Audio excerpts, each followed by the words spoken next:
Hey, right, that is 6 o'clock, so we will get started. Can you just let me know you can hear me okay? If you could just say hi in the chat panel as you join, that'd be great. A few of you just logging on, I think. So if you could just say hi in the chat, that'd be excellent.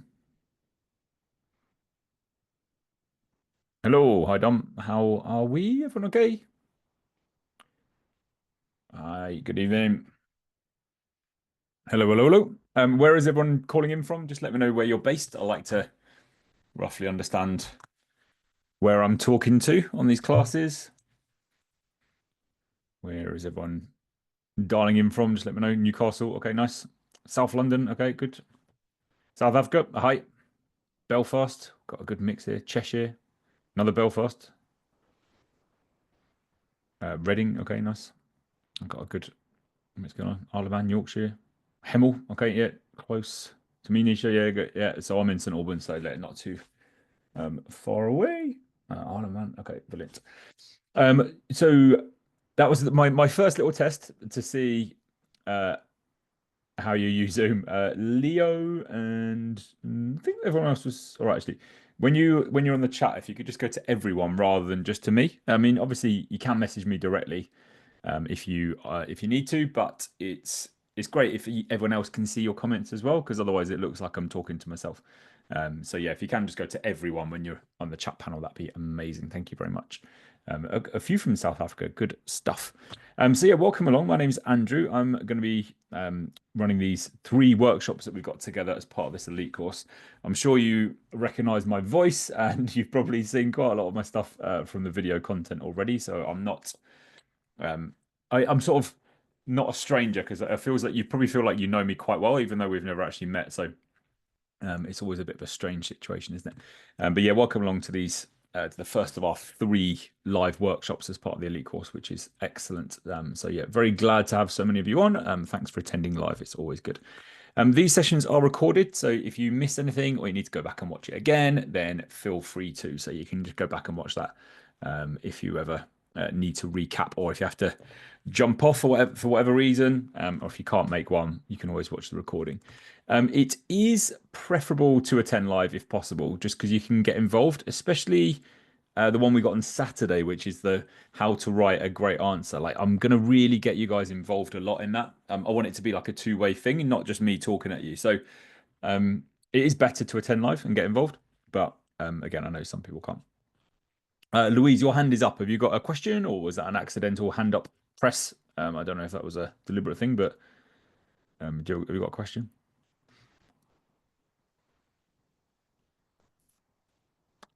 If you do have any questions, by the way, just put them in the. You can just put them in the chat. You can ask them out loud as well if you want to unmute. That's okay, or you can put it in. Oh, it was you, Louise. Yeah, I think that's just an accident. Okay, no problem. I'll close that then. So I was anticipating a big question from you, Louise, but it was just an accident. But never mind. Oh, Cabo from Botswana. Welcome along from Botswana. A few continents represented, which is great. Oh, having said that, only 2 actually. Oh, it's probably Belfast. Yeah. Um, but yeah, good to get a nice little mix. Right, here is the plan for this evening. So here we go. So I'm going to do a little welcome, little introduction to OCS. Again, you guys have already sort of got cracking with the course, which is great. But I'll show you a few little tips. I'm going to do a real exam example. So I'm going to show you like an example of a question. And so we can sort of pick that apart a little bit and show you the sorts of things they like to do in these questions. I'm then going to talk through a little bit of technique. Now, the first mock was due yesterday. So did everyone manage to give that first mock a go? Has everyone managed to like try that first mock exam? Did anyone manage to get that submitted? Yeah, well done, Leo. Yep. Well done, Nisha. Okay. Yep. Okay, good stuff, Katie. Good. You got feedback already? Okay, that's good. Um, Brilliant. If you haven't yet, then you can still access that mock, and there is a debrief, so it's still worth definitely looking at it if you haven't had a chance to do it yet. I'm going to show you some sort of technique points tonight. So it's actually sort of nice that you can have a go at a mock, and then I'm then going to sort of almost show you, right, these are a few things you can do differently, or these are a few timing bits you can work on. And then you can try that for the second mock and then the third mock as well. So it gives you a little bit more structure potentially to your answers. On that note, we'll also look at writing style and technique tonight, how the questions are marked. So yeah, what a marker's looking for and the sorts of things you need to look out for there. And then we'll talk about back office, which is obviously your company. So we'll look at the case and we'll think about that a bit later on as well. So that's the plan for this evening. Now, in terms of using Zoom, we're actually going to use something slightly different for the other workshops, but we're on Zoom for tonight. A few little things. Firstly, we're going to be very respectful and supportive of one another. I like to see this as like you guys are like a team. We're a team, all wanting to pass this operational case study exam. Like we're not up against each other or anything like that. And so we're all going to be very supportive, which I'm sure you will be. So when I ask for people's answers or ideas, if you think that isn't what I'd say, that's fine. But yeah, we're not going to sort of be disrespectful to anyone, which I'm sure you wouldn't. It's all good. Now, I'm all about positive mental attitude, PMA. So all about thinking positively. So I'm going to impose a ban in these live workshops of the F word, which is, of course, failure or fail. So it's all about thinking positively. If you go into this exam thinking you're going to fail, you probably will. Like that is one of those. That's like it's like a self-fulfilling prophecy a lot of the time with exams. If you go in thinking no chance I'm passing this, then when you get a question you're not sure about, you're like, oh yeah, of course I don't know that. I'm not going to bother. There's a lot of research which shows that your mindset is absolutely crucial to this. If you go in thinking I'm going to pass no matter what, I'm going to pass this exam, nothing's going to get in my way, then if something comes up you're not sure about, it's like that's a bit annoying, but I'm going to give it a go anyway. So that positivity can really earn you lots of marks. So we're going to be like that throughout the whole course. So yeah, we're going to think very positively about this one. And then in terms of the interaction with the class, as I mentioned, if you could use the chat, that would be great. There isn't actually a Q&A in this Zoom anyway, so it's going to be purely chat, which is nice and straightforward. And if you do, it just says to everyone on yours now, doesn't it? Rather than to hosts and panelists. They've actually changed the wording slightly because we're on a different thing. But yeah, if you could go to everyone when you're putting in that there, then we're good to go. Yeah, well done for not swearing there, Dom. It's so if this isn't your first attempt at this exam, which it may well not be, which is absolutely fine. What you've got to think is like you can reflect on what's happened in the past, but then try not to dwell on it too much. Like it's all about just thinking, right, I'm going to do this differently, going to come back with more determination, and I'm going to, this time round is going to be successful. So you can still be really positive, even if it isn't your first attempt, because you just think, okay, loads of people, the pass rate for this exam is globally isn't amazing, but then Viva's pass rate's really good. So you're going to be in good hands and keep working hard, keep practicing. Again, you'll be fine. It is just about thinking positively, and just think about what happened last time and what you learned from it, but then don't dwell on it. Like don't spend ages thinking, oh no, like doom and gloom. Just think, right, never mind. Next time round, it's going to be okay. It's going to be fine. Again, you see it all the time. We've just got to be positive. Yeah, okay, Nisha, third time lucky for you. Again, the fact you're out by 5 marks, that's so close. So you know your stuff. Like it's just, that's just like one. Oh, there you go, Dom. Okay. That's just like one little bit that if you just answered slightly differently, you would have passed for both of you. So again, you can just keep working at it and you'll we'll be all right. Okay, just a little bit of introduction to me. These are a few comments that we got from the group last time, which was nice. So, and again, we had the results just recently, as some of you know. So, it's not always nice getting these. So 2 people got 117, which is a nice solid score, isn't it? And I had someone in this group last time, I think, who got 120 something. Some really good scores coming out, which is brilliant. So that's always nice. I put that comment in because they said about enjoyed every minute of your lecture as well as your sense of humor, which was nice of them to mention specifically. So Hopefully I'll live up to that.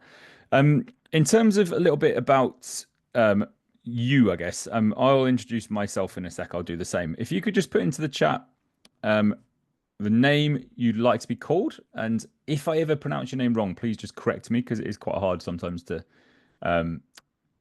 well, your names are very small in the thing, and I may misread it, or I might just completely mispronounce it. So just call me out on it if I ever say your name wrong.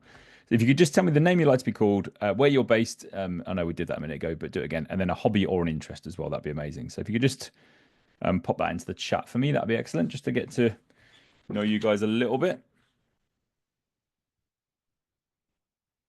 I want to put name you'd like to be called. Like for example, if you are um, Matthew and you want to put Matt, and then that's fine. You know, whatever works. So just pop that into the chat for me. That'd be excellent. I'll come back to your timing point in a sec, Nisha.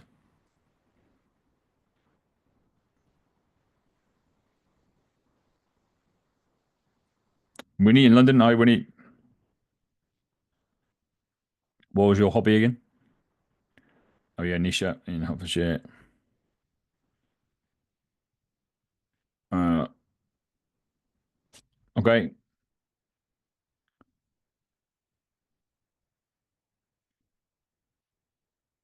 Lou, learning to play piano, Heather. How's that going? All right, all good. My dad is a pianist, so uh, I've been I was brought up with lots of piano playing. Uh, Ivan Cork, Jim, Louise, you're Lou. Okay. Oh shit, you like building Lego? Okay, nice. I was doing a bit of that yesterday with my son, but some of the older stuff is a bit more complicated, isn't it? Cognition from South Africa. Dom, Newcastle, traveling, watching live football. Dom, who's your team? Is it Newcastle if you're there? Winnie, you baking? Oh, yeah. Dima, singing, nice. Kate in London. Marnie, sewing, excellent. Leo, Belfast, powerlifting, recently running as well. Okay, nice. Nola, the great, traveling. Okay, lovely. Katie in Belfast, walking, brilliant. Um, Nathaniel, North Yorkshire, sports. Okay, great. Lots of music in this one. I like South Shields, yeah, live music as well. Nice. Okay, what sort of live music are you into? Sunderland, Dom, they're doing well, aren't they? Do you think this is the year you're going back up? I have several friends who are Sunderland fans, so I know all about it. Harshaw in India. Okay, great. Playing badminton. Okay, nice, excellent, good stuff. Who did what happened on Friday? I can't remember. What happened? Who did you have a bit of a shock result? I can't remember what happened. Um, so yeah, I was well, I'll tell you a little bit about me now. Actually, share this. I was going to say, I thought it was I thought you drew against Burnley in my head, but when you said that, but that's not a bad result still, is it? Even though you missed two penalties. Um, so a little bit about me. I thought I had my thing loaded up here, but I don't. Anyway, I'll just tell you. So my name's Andrew. I'm in St Albans, so I'm just north of London in the UK. A hobby or interest, quite similar to a lot of you guys actually. So really into sport. I love football. I play football. I would be playing tonight actually, but this workshop clashes slightly, so I'm missing tonight's. But I'm playing tomorrow, and I support Luton Town, so another Championship fandom. But unfortunately, we're at the wrong end of the table this season, which is hard work. But yeah, I was there on Saturday. I'll be there on this Saturday as well, after our session actually. So yeah, we've got that that's a big hobby. And then yeah, going to the gym, running as well. I saw who was it who said you were getting into running? A few of you said that, I think. So Leo, yeah, you're recently getting into running. So all that sort of stuff is great. I did the High Rocks. If anyone's heard of High Rocks, I did the official simulator. I haven't done the proper one yet, but I did like a official sim a few weeks ago. So I'm doing that sort of stuff. I'm doing another practice thing on Friday, um, which is good. And also live music. I'm really into that. So Isla, you said that. What sort of live music are you into? Um, you guys who said music, has anyone been to any gigs recently or got any gigs coming up? because that's another big thing I'm into as well. So there you go. There's a little bit about us. It's nice to again, it's nice to sort of get to know each other a little bit as a group because we are going to be sort of in this together, and we've got another couple of workshops coming up. So it's always good to get to know each other slightly. Brilliant. Right, yeah, I was just thinking about that when you said that, Dom, about Friday. So I've just come back from Australia, and yeah, so I was in Australia for 3.5 weeks. So we came back at the weekend. So this feels like I'm not even going to think about what time my body thinks the time is at the moment, and we'll just crack on. But yeah, so Friday I was on enjoying the 28-hour journey from Western Australia back home Friday into Saturday, which is hard work. Especially I've got 2 young kids. I probably should have mentioned them at some point as hobby or interest, but yeah, 28 hours of travel with a 4-year-old and a 7-year-old is challenging, but it was a good trip. Oh, Carolina, you got the Golden Oasis tickets, nice. Yeah, Cypher, this is operational level. Yeah, you shouldn't be on this one. You're welcome to listen in. It's a great course, but you probably want to focus on your strategic level. Okay. Right. In terms of this course, just a few things to look out for. Now, again, hopefully you've made good progress so far throughout the course. We've got this workshop now about preparing to pass. So I'm going to give you loads of tips this evening on how to do well and how to pass this one. We've then got another one on Saturday. Now, originally the timing said, I think it said 10 till 12. They're actually 9:30 to 11:30, those sessions. So they've been updated, but yeah, that's there. So 9:30 till 11:30 Saturday morning is our next live workshop. In that one, I'm going to work you through a recent operational case exam and just pretty much like almost like write it out together, and I'll get you guys to have a go as well, and we can, yeah, I'll get you guys to put in your answers, and we can sort of think, right, what's good about that, what could we change, and we'll almost work through it together. So previous sessions have found that really valuable. Just I almost become just a student again. I go, right, here's a question, this is what I'd do, this is what I'd say, and work through it with you. So we'll do that on Saturday.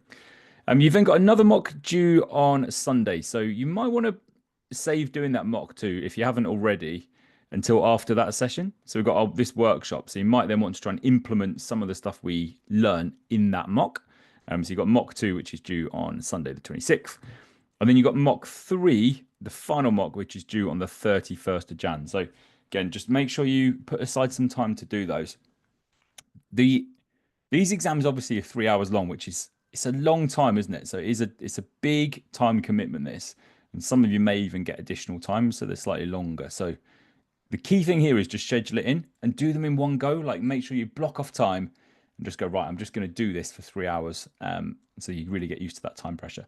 Now, Nisha, you said earlier that time pressure is the thing you find hardest. This is such a time pressured exam, isn't it? And that's why we've got these 3 mocks. They're so valuable because I want you to practice and get used to that time pressure.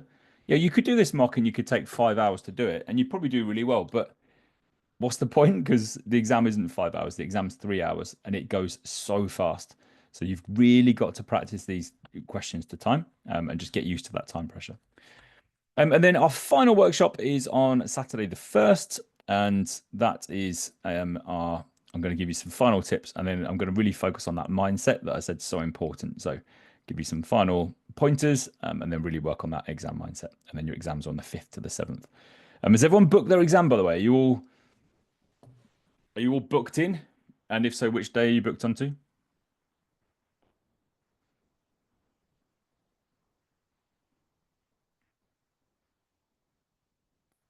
5th, okay. 7th, okay, good. 7th at 10, nice, okay. Yeah, okay, good stuff. Yeah, okay. Yeah. So welcome that. Okay, 6th, good stuff. Right, brilliant. So you've all booked it. Yeah, so the deadline is I believe tomorrow. Is it the 21st? It's coming up, isn't it? The deadline for the exam entry. So if you haven't booked it yet, make sure you do, because if you miss that, you're gonna have to wait until the next sitting in May, and then it's a different case study, which is a bit of a shocker. So you really don't want to do that. So just make sure, please, if you haven't booked it, make sure you do. Yeah, 21st it is. So yeah, you got. Oh, is it closed? Oh, okay. On my thing, I think it says it's 21st. So you might just be all right if you haven't, but hopefully you have already.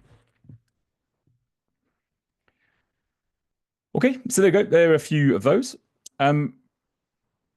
Now, in terms of the case study, now you've been working through the content. How are you guys getting on with working through the Viva content? Where's everyone up to? So you got the 6 core activities here.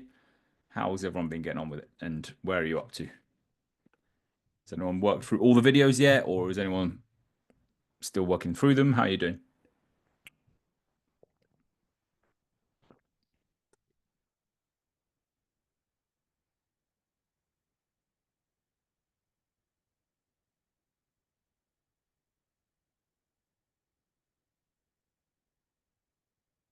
Um, okay, we're walking through again. Good stuff, Winnie.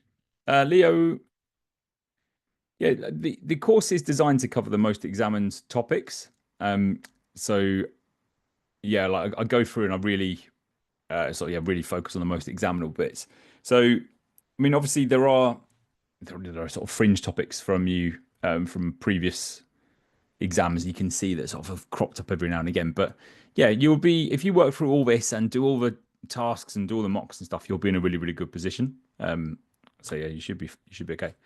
I'm going to talk through a bit of a hack for this exam shortly, and I'll give you a little tip. I can't remember if I've put it on the circle thing yet or not, but uh, tell you, I'll show you in just in a sec. But yeah, there was a case that came up not too long ago. Now I have put it on there already, so I'll just quickly show you this. So yeah, a case came up a few years ago called Tread Cushy, and the pre-scene is really, really similar to this one. So what you can do is you can access the past exams, which I can show you now actually for this one. Just bear with me and I'll share my screen and I'll pop that link in for you actually if you haven't got it as well.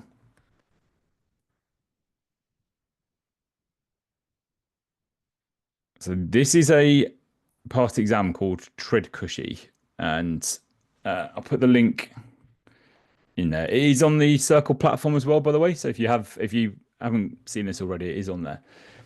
And what CIMA do, they publish the actual exams. So they publish 6 exams and the answers for each sitting, which is amazing. Now this is Tread Cushy. This is an older one, which I did back in 2019. Oh no, 2021, sorry. And it was about a company that made trainers. Now, obviously, you guys are doing back office, and they make backpacks. But if you look through this case, it's really similar. So the way it's all written out and their focus. So they pride ourselves on keeping it 100% in-house, and they've got style and comfort in mind, and all this. So very similar. Some of these faces are even the same, so you can do like a little bit of spot the difference and see if you can see any familiar faces. And then yeah, when you read through it all, it's like, oh, there's loads of very similar points in this. And I know that Tread Cushy made trainers and back office make backpacks, but it's still manufacturing a sort of clothing like accessory type thing. So the reason this is such good news for you guys is because these exams, they then publish these exams, and these are going to be really similar. Like the topics they're testing, the way it's written and stuff, it's going to be so similar to the sorts of things that you get in your exam. So I would highly recommend going through these Tread Cushy exams. And going back to your question, and this is the reason I'm saying about all this, Leo, is you can then spot any bits that have come up and you think, I haven't revised that. Then you think, okay, I better go away and look at it. So you get a real feel of like, oh yeah, that topic comes up. Okay, that's there. But again, most of this stuff we will have covered in the course. So this is about sort of IS 16 type stuff, which is in there. And then we've got this graph 1, what that explains. So we've got some time series, which is also covered. So yeah, again, you get a real feel for the sorts of things that come up. Maxi max, maxi min, and all that. Lovely, lovely question, that one. So there you go. Yeah, loads of good things there. And again, I'd work through all of those exams. Now, what I would just caveat that with is please don't bother reading Tread Cushy and like really getting into this case because yeah, it would just be a distraction and it's quite long. It's probably 30 pages or something. So don't worry about reading that, but you can read the actual exams and just imagine that they are for back office instead. So just read all that stuff and just think, yeah, okay, rather than talking about trainers, let's imagine they're talking about backpacks. And then again, it'll be fine. So you can really then practice that. So 6 full exams with answers as well. So they do also provide the answers, which is great. So they're all in there if you need them. Okay, is everyone all right with that? Everyone got that link? All happy with that? So it's a really good one to get used to, that Tread Cushy. No problem. When I saw this case, I was like, this is gonna be very useful. Now I'd probably I'd do at least one of those Tread Cushy exams to time, and I'd just pretend that it's talking about backpacks instead. So yeah, I'd be doing some of those to time. Okay, right, back to your one then, and you've got your core activities, which is how the course is structured. Just remember the core activities aren't equally weighted. So when you're revising, yeah, core activity F, for example, working capital is going to be slightly less examined than the others. So again, you might just want to bear that in mind when you're doing your revision, which of those are the sort of the key ones. So it's B, C, and E, like the big hitters in terms of the number of marks. So this is the percentage of the syllabus, and therefore that's also the percentage of your exam that will be from each of those topics. So they're the 6 areas. Now, in terms of the exam itself, it's 3 hours long, as we've talked about. Unless you get extra time, you may get, if anyone gets additional time, then obviously that'll be slightly longer. You will get 4 tasks, each of which has sub requirements. Now, these tasks will be 45 minutes each. And when I say sub requirements, that'll be like A, B, C, or A and B, whatever. Like there'll be some sort of breakdown of those. Now, if you haven't come across this yet, then you just need to be wary because the exam will move on after each task. So after every single task, the timer runs out and then it automatically submits your answer and you move on to the next question. You cannot go back. You'll never see your answer again. So once the time's up, it's gone and you'll never ever be able to see it again. Now that is quite different and you've just got to get used to that. And as you said earlier, Nisha, around time pressure, that really sort of ramps it up, doesn't it? Because you have to get it done within that 45-minute time frame. If you don't, too late, it's gone. What it does mean though, and I actually quite like it, is that it forces you to get it done in the time. So you don't spend an hour and a half on task 1, for example. So I do quite like that about this exam, is that it does move you on, which is quite nice in a way. You then have your pre-scene information. So the pre-scene that I'll show you in a moment, which hopefully you've already looked at, it'll all be based on that, which is back office. You need 80 to pass out of 150. There are several variants, as you saw a minute ago. There are 6 variants that they publish for each exam. So you will get randomly assigned an exam on the day. So some of you are on the 5th, some of you are on the 6th, whatever. You will sit down and it will randomly go, okay, you have got exam 1, you have got exam 6. So you will get potentially different exams from the person sat next to you. And there are 4 sittings. It's February, May, August, and November. This is the last sitting of back office. So if you were to decide to not sit the exam this time and do it next time instead in May, then it would be a different case. So it's not going to be back office. You'll get given a different company, which isn't ideal because you then have to familiarize yourself with that company, which can be a little bit time consuming. Okay, right. Any questions on the exam before we move on? Any questions on the exam in general? Anything you want to run through? Again, some of this stuff we'll have already covered in the course, but just anything you want to go through with me now?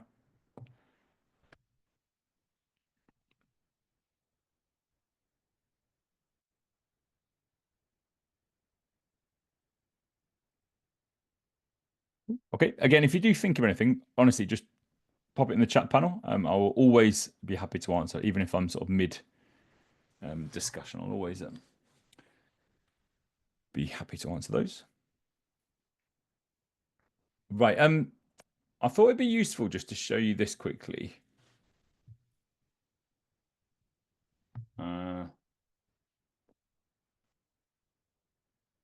When you say that about the past overall performance and test, how do you mean? Like, do you mean about previous exams you've done, or are you talking about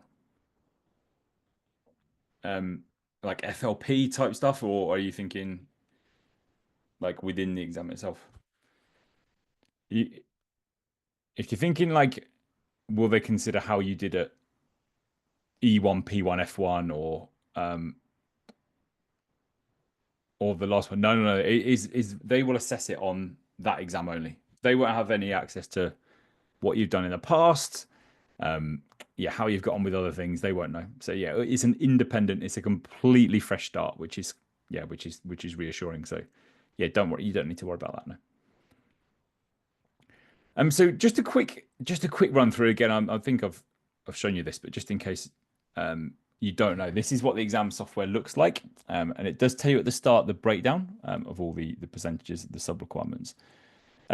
This was about a gym chain, so not back office, but instead it's a gym portfolio type thing called Fit for Life. And in this one, they give you in here a bit of information. If we click next, they then give us the requirements. And can you see they're asking about digital sources, and then you've got your subtasks, and then what type of costs. So that's a digital or costing digital products, that is. And you got your percentage there as well.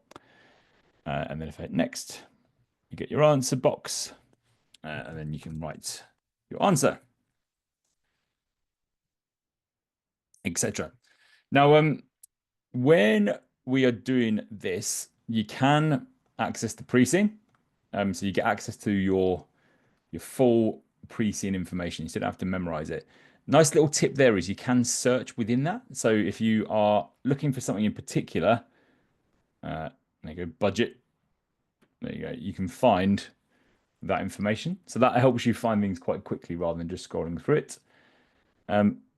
And you also get, if you click reference materials, you can then see the task, and you can sort of have that up there while you're then writing. So you can sort of play around with the screen a little bit and try and get it structured nicely when you're doing that, which is quite useful.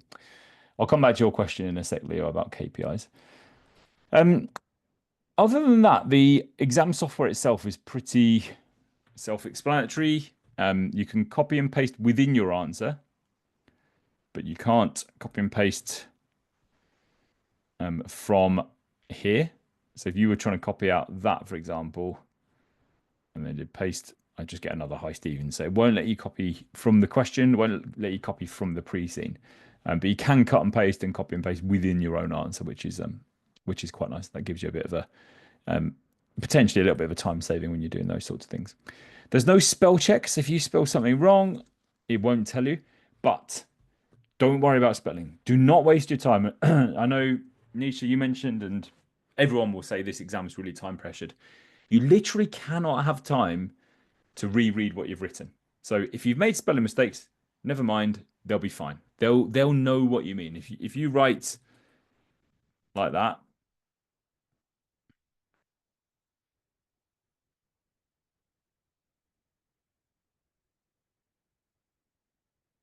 like this sort you get, it's surprising how quickly you can read that, isn't it? Back office should look to be variance analysis. It's like completely wrong spelling, but they'll get the idea. So don't worry about it. As long as it looks vaguely like the word you're intending, you'll be fine. So don't worry about spelling. And again, never ever go back and reread what you've done, because it's a waste of time. And then yeah, just quickly, if you look at the top right there, you've got your timer. So it's on 41 minutes. Once that gets down to 5 minutes, it gives you a 5-minute warning. And when it gets down to 0, it will then automatically move on to the next part. So there's your timer. You can hide it if you want, but I'd always keep it there. So Leo, Yeah, good question, Lou. So Lou, you're just asking me there, Lou, rather than everyone. But Lou said, can you use abbreviations like BO for back office? What I do with something like that is I just do that. Like the first time you do it, um, and then you can just keep doing it. Something like statement of financial position is fine. They'll know what that means. So yeah, as long as you're not doing anything particularly, yeah, drastic, but something like P&L or whatever, that's fine as well. Yeah, not a problem. It's all good. KPIs, there's a good one actually that Leo mentioned above. Like KPIs is another good example. So KPIs do come out in they do come up in every exam, Leo, and we'll work on that. We will definitely focus on KPIs because people tend to either love them or hate them. They're a bit of a Marmite topic, KPIs. Find it difficult to link in relation to the SMART objectives. Is there a certain set you'd look at, for example, in distribution or in marketing? With KPIs, as long as you come up with something sensible, you'll get the marks. So I'm a little bit reluctant to say here are 5 really good marketing KPIs because you could just learn them if you want. You can just learn them. But a lot of the time, if you just come up with something sensible, like, I don't know, percentage of emails opened who then go on to buy a new backpack or something, some sort of something like that within the month. Like you can make one up. Like I've just literally made that one up off the cuff, as you can probably tell. But it's as long as you come up with something sensible, it's quite you'll get credit. It's fine. So I wouldn't really worry about having like a set list. In terms of the smart thing, again, you don't need to go mad with that too much. You don't have to say, oh, they need at least 15% of emails opened need to go on to buy a bag. Like you don't have to put specific numbers in as long as you make it time bound and make it measurable and things. It's fine. So yeah, I think a lot of the time people they worry about their KPIs a bit too much. But yeah, as long as you get something sensible down, make a suggestion, you'll get the marks. You'll be okay. Is that right? Is that clear? So yeah, not necessarily no problem. Yeah, not necessarily like a set list. Obviously, there are ideas you can use if you want to, but yeah, you don't have to necessarily do exactly. Okay, and now you can just again, I'll probably show you this in a video, but just to really emphasize this, if you've got 38 minutes left, and by the way, I'm done. So this is my answer. I'm very happy with that. I am confident that this is going to earn me lots of marks. I've written, hi, Stephen. BACAC office should look to do variance analysis, SOFB P&L. I think I've nailed that question. I'm going to move on. If you move on, you then can't go back. It's like, are you sure? It's like, you're definitely sure you want to do this. And if you do, all that happens is you move on to task 2, which now is starting from 45. But can you see, like, you don't get that time back. It's not like you're getting back that 38 minutes. It's not like that's just miraculously like appears somewhere else in the exam. All you've done is made the exam shorter for yourself. You've just made it really hard. So don't ever move on early. Never ever move on early because it's not good for your chances of success in this exam. Okay. Any other questions on the exam software? Anyone want me to demonstrate anything or show you anything? Is everyone all right with that?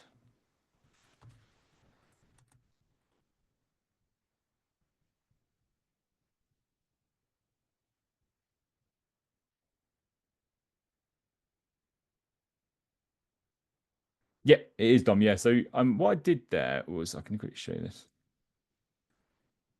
I just Googled CIMA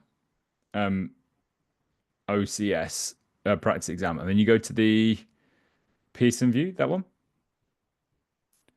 So you go here. I'll put the link in the chat. There you go. And then you log in. If you haven't, you might have to set up an account and stuff. And then you just go through. It's a little bit weird because it's you have to check out and things like that, which is a bit strange because it is free, so you don't have to pay for it. But yeah, just go through the process and then you can get onto it. And yeah, it's good. It's nice just to get a feel for it and just sort of see how it looks and feels, which is good. Okay. Yeah, 45 minutes is like 15 minutes. Absolutely. Um, it is, it does go very, very quickly. Okay, right, back to our OneNote. We will grab a quick break shortly, by the way. We'll do a quick breather in a few minutes just to keep you fresh. Right, so we've done our little welcome. We've done our introduction. What I'm going to show you now is a bit of a real exam example. So I'm just going to show you an example of an exam that came up relatively recently, just to show you how it looks, how it feels, and yeah, the sort of style of question that they put in there. So here is a real exam example.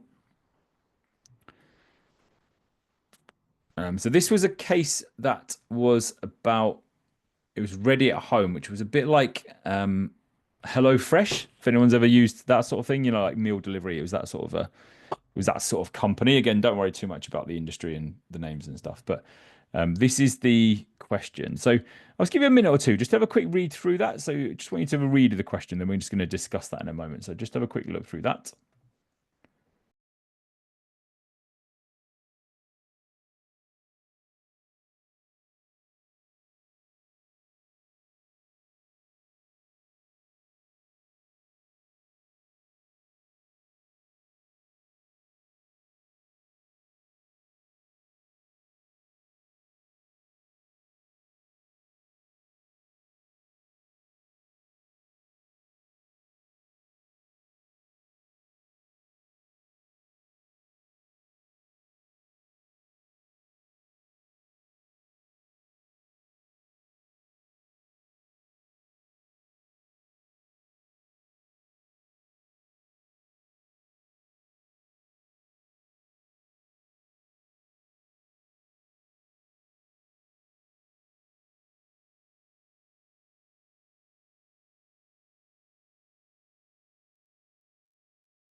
Okay, right, hopefully enough time there just to have a quick read through that. Now, a few things to point out. This one's got 3 sub requirements in, hasn't it? So you've got your subtask A here, and then you got your B, and then you got your C. So you've got 40, 40, 20.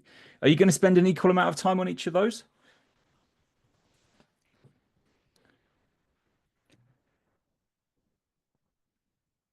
No, says Dom. Yeah, absolutely.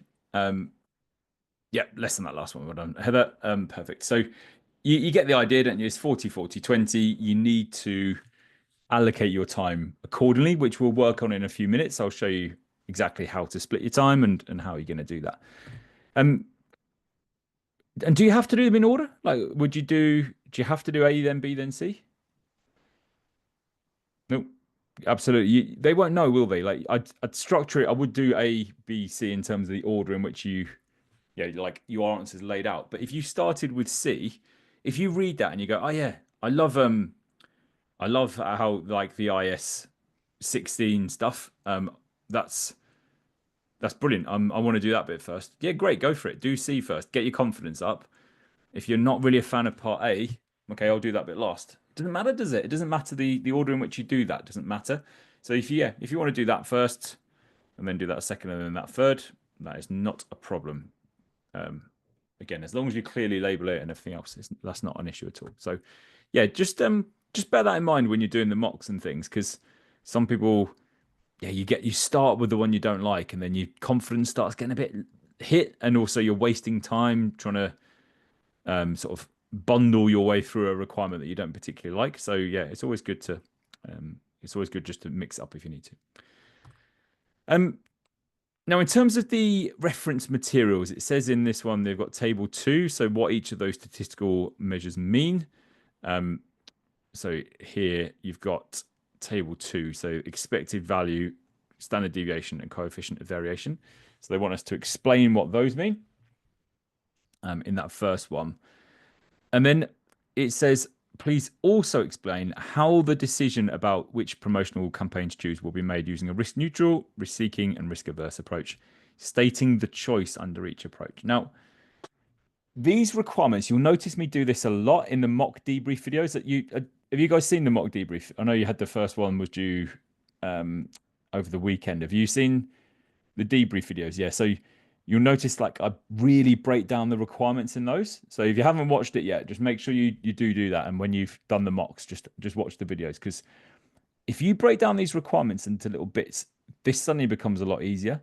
So your first thing is what each of the statistical measures mean. So that's your first bit. Then it's please also. So then it's like, oh, ears prick up. I need to do something else. Please also explain how the decision under about which promotional will be made using that, and that, stating the choice under each approach as well. So can you see this? There's quite a lot going on in there, and it's very easy to miss bits. Like you might have done what each of them means, and you've forgotten to state the choice or whatever, and that's where you start throwing away marks. So in this exam, really important, you fully answer the requirement and nothing else. Don't go talking about other stuff that's not relevant to this. You've got to be really concise. You've just got to make sure you're answering what they've set as well. So very, very important you do that. And then again, in the second requirement, it's, if we just break that one down, it's how the lease for the cooking vats will be initially recorded and subsequently measured for that period. Classic leasing question, which comes up loads. And then it's they want us to explain how purchasing outright would affect the way the cooking vat assets are reflected in our financial statements. So that's a little bit more straightforward. So there is our question and those requirements. Again, I actually do think no, I quite like the first one. I think I might just do that in order if I was doing that, but yeah, it's good. How would you like that question if that came up in a few weeks' time in February? How would you what would you be thinking?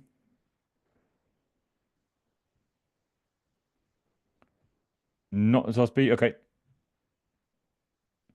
If you go to, so Dom, if you look at that, you've got with the leases, you've got a load of information in here. Okay. Lease, honestly, accounting for leases, IFRS 16 comes up so much. So definitely know that. So if you guys are looking at, I don't like the look of that, you need to just go and look at it. But it's fine. Like the IFRS 16 stuff is very much, you just need to learn the rules. So you just need to learn, your right of use asset and your lease liability, how you use each, what you depreciate the right of use asset over, etc. And we do that in the video. So make sure you just watch that one and watch it a couple of times if you need to, because again, there are a lot of easy marks in there. So don't let it stress you. It'll be fine. And then again, this is IAS 16. This is the one you'll like then, Dom. So what can and can't be included, depreciation, all of that is there. So yeah, just go and look at those. Again, Dom, yeah, have a look at it's all under core activity D. So if you haven't watched the core activity D video yet, just go and watch that and yeah, look at the difference between leasing and owning the asset, because again, it's very commonly tested. But can you see in this one, right? Like there's a lot in this question, probably more than most. The answers are pretty much in the question, aren't they? Like they've given you so much stuff here. Right. You're going to drop that into your answer. You're going to mention that. You're going to mention the 10 years. You're going to mention this. You're going to mention this. And this one, you can talk about that. You can talk about the delivery costs, the installation costs. So it's really about like applying your knowledge and then bringing in those numbers into your answer and things. So in this one, it gives you loads to talk about, which is amazing. And same with this, when they're talking about these, you can mention this number. That's got the highest expected value. This one's got the highest coefficient of variation, so it's the most risky, etc. So really use those numbers to back up your answer. Don't just talk generically. It's all about application, and then you'll be in a good position. Okay. Now what I did here is I'll show you this a little bit later, but I've shown you how I would turn this into an answer structure. And you can use this when you're doing the mocks. I'm a massive fan of this technique. The very first thing I do when I'm doing a question is to take this stuff in the screen here and get it planned and get it set up in a with headings. So like this, like this sort of thing. So yeah, it's really nice just to get it all laid out nicely. And again, I'll show you how to do that with the timings and things in just a few minutes. But if you can do that, you get in a really good position with these sorts of questions. Okay, right. Any questions or any comments, anything like that so far? How we doing? Is everyone all right?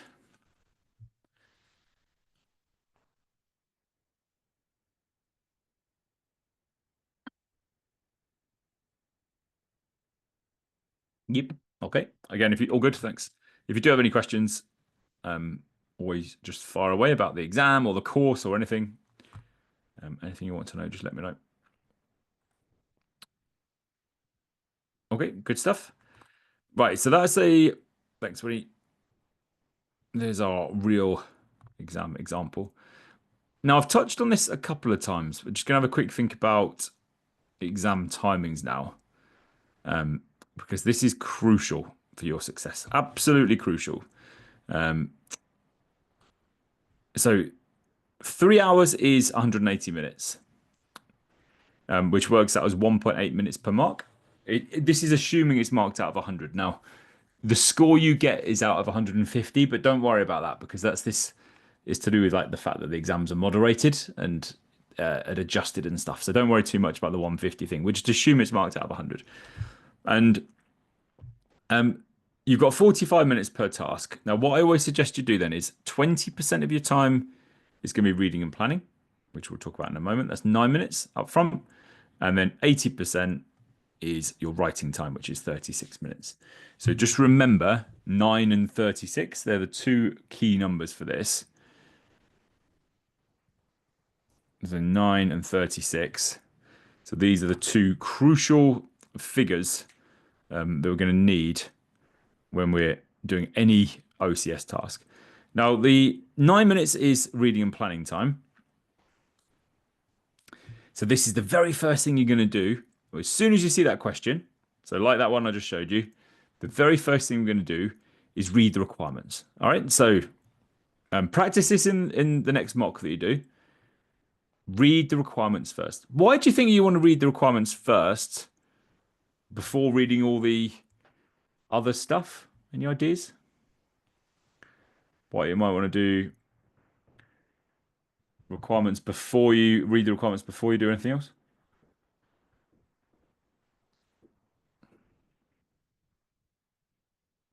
Yep, help with the headings. True. Yeah. Good shout, Nisha. Yeah, so it helps you get the headings set up. Yeah, that is useful.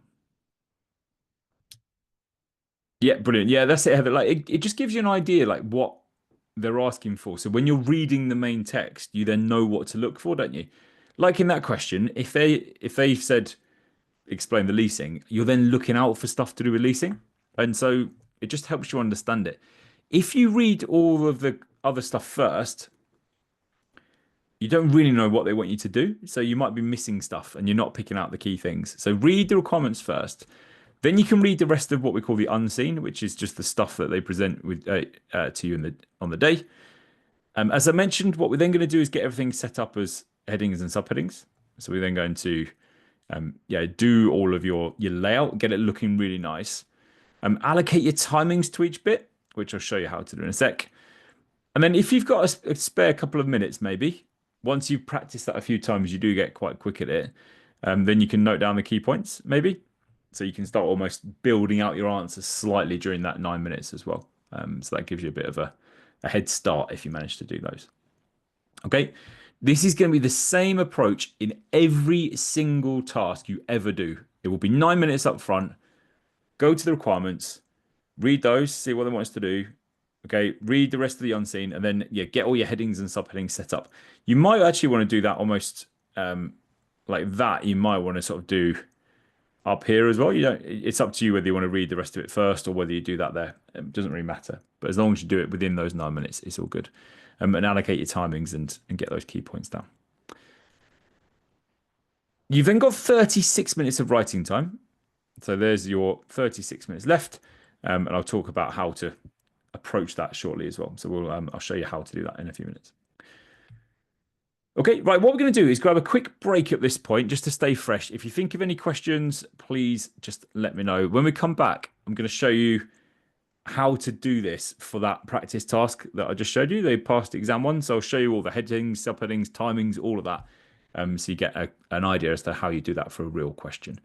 For now, let's just grab a quick breather. So we'll grab 10 minutes. So we'll come back at 7:05 UK time. Are you guys in South Africa? Are you the same? Are we same time zone? I can't remember whether you're the same as us or whether you're an hour. Is it which of the African time zones are you in South Africa? There are three time zones, aren't there?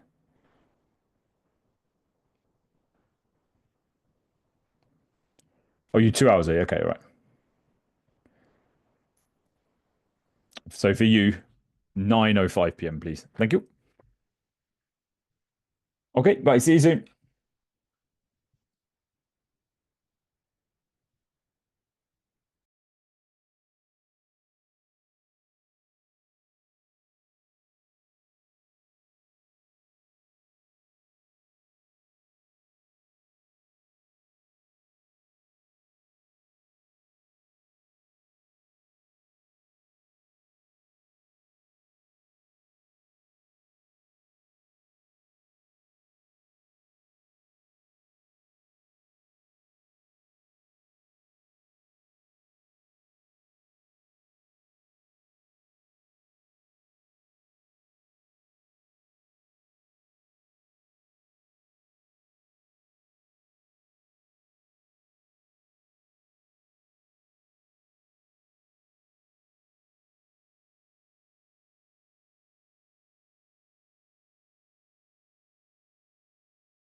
Yeah, right.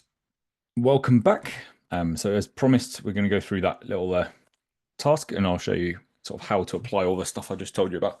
Anyone got anything good going on this week? Any fun stuff happening this week? What's going on? What's everyone up to before I see you on Saturday morning? Bit of revision. Good idea, Dom. Yeah, great. The tutor-friendly answer. Anyone doing anything else? Anything else happening this week? Yeah, sure, Heather, no problem.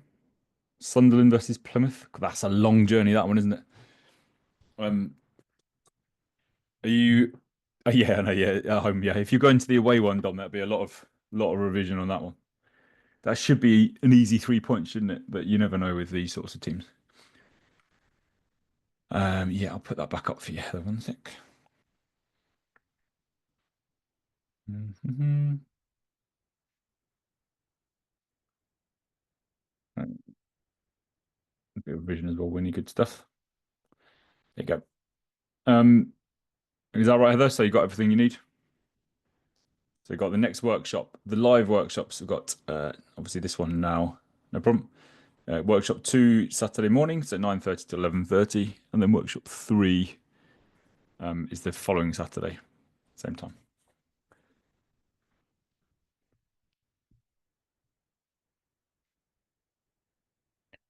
Okay, all good.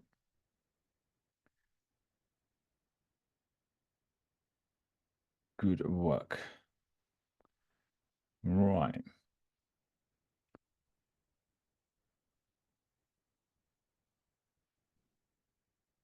Okay, good question, Carolina. Yeah, so how to address your role. Um, I Right, yeah, a lot of people ask this, like, is it worth sort of defining stuff? In general, my answer is I wouldn't bother really defining something. If someone's like, oh, I'm thinking about doing, yeah, should we switch to activity-based costing or not?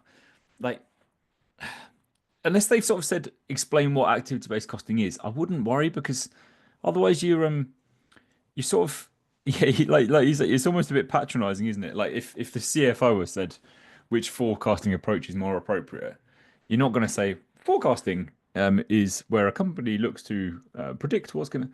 You're not really going to explain that. So I'd just go straight in with it. So I wouldn't really ever explain the theory unless they specifically ask for it. I wouldn't bother. The other thing is it just wastes time. So if you're going off on one about explaining what budgeting is or something, it's just not really getting to the point. So yeah, I'd always get to the like the headlines pretty quickly with this, rather than going into too much sort of general stuff. Is that right? So that's my general advice with this exam. Yeah, get to it. There's a, there's a large element of this exam which is they probably should know the answer, shouldn't they? If the CFO is emailing you saying, "I don't really understand activity-based costing. Can you explain it?" It's like, well, you're a CFO, you should know this, but you can't obviously don't say that in the exam. Don't say you should know this. Um, please just refer to Google, because that's yeah, that's not going to get you many marks. Um, Can we go over linear programming? Yep, we will go over that at some point. Not tonight, but yeah, we can. It covers it in the videos. So if you haven't seen it yet in the core activity uh, E video, then you can catch it in there. But we can go through it if you're stuck as well.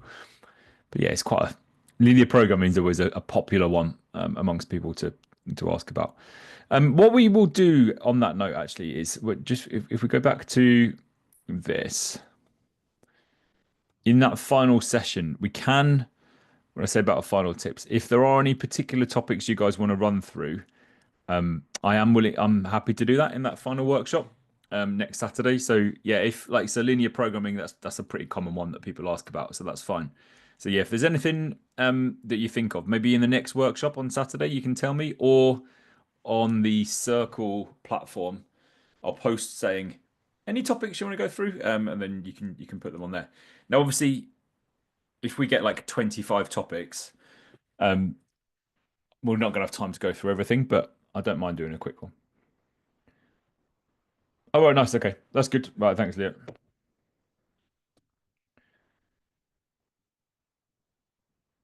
Yeah, yeah, I feel like IT will be important. Okay, yeah, could be. Could well be, yeah.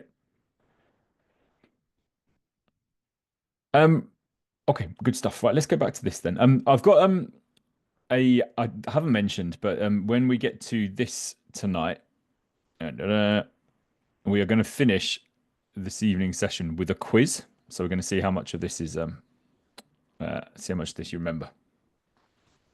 So yeah, we will finish tonight with a quiz and see how much you know about back office. So we've got that lined up. Okay. Right. Do you remember what I said just before break then about the approach and the timings? What we're going to do is in the exam, you have 9 minutes to read and plan. And then you'll have 36 minutes to write. And during that reading and planning time, we're going to read the requirements, get all your headings and subheadings set up, allocate your timings, and then read the rest of the question as well. So let's do that for this question here. So what you do in this exam is you'd read the requirements first. So when I say the requirements, I mean these bits. So you're going to read that, and read that, and read that to get a general idea of what they're asking us to do. I actually quite like doing the timings relatively early. So this is a 45-minute task, isn't it? As you can see, because well, they always are. So 45 minutes. You're going to spend 9 minutes reading, planning, doing all the stuff that we're doing now. How much time did we say we'd spend actually writing up our answers?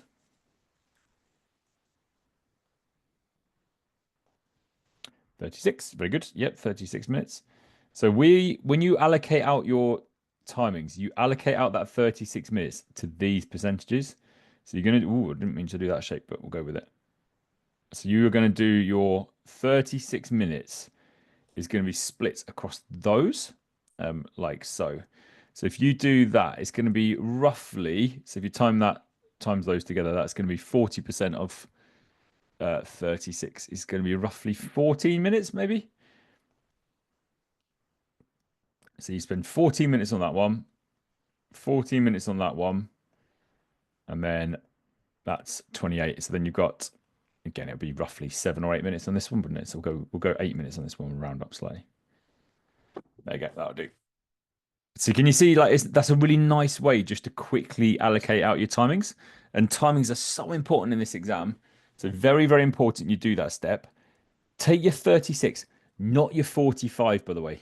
Don't do 45 minutes split across those timings because we've already used 9 minutes doing all like the setup and the reading and stuff. So you'll be like double counting it and you'll run out of time. So it's the 36 minutes you spread out across these. So that is your 36 minutes that you're spreading out like that. And then you stick to it. So you've got 14 minutes to do that first bit, 14 and then 8. Is that right? Everyone clear on the timings in that situation?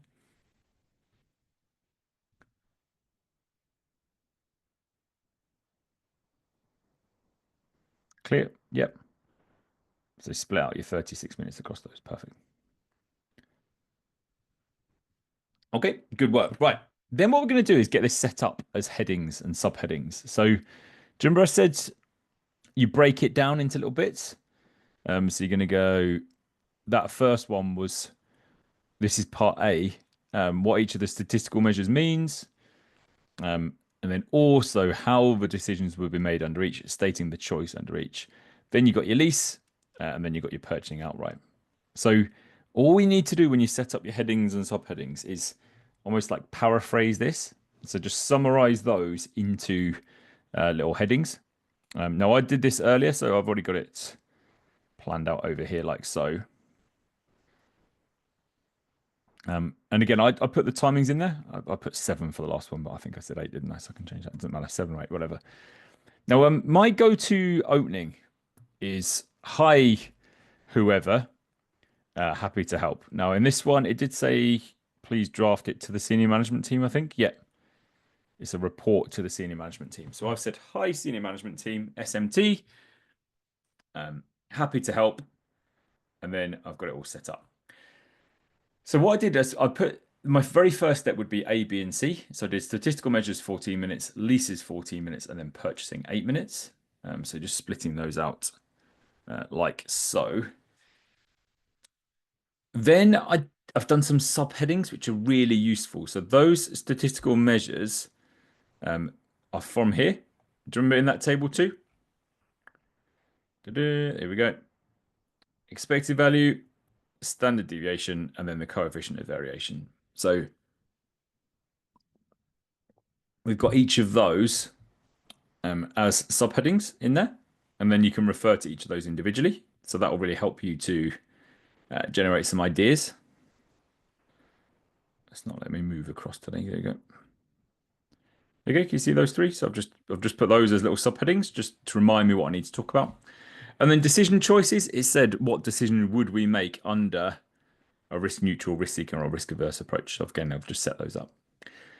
Now, can you see how nice that is getting it all set up in advance just to make sure that you are covering everything? Because that first requirement, there's quite a lot happening. So by getting that requirement laid out like I've done here and sort of breaking it down into those bits really helps you just make sure you're covering everything. So it's like, okay, yeah, I've just broken that requirement down into little bits. Now I'm good to go. And also it makes it so nice to mark because it looks really neat. So that's already looking very professional. So the markers will love you instantly. They'll be like, yes, I want this person to pass as soon as they see your answer, which is always a good thing.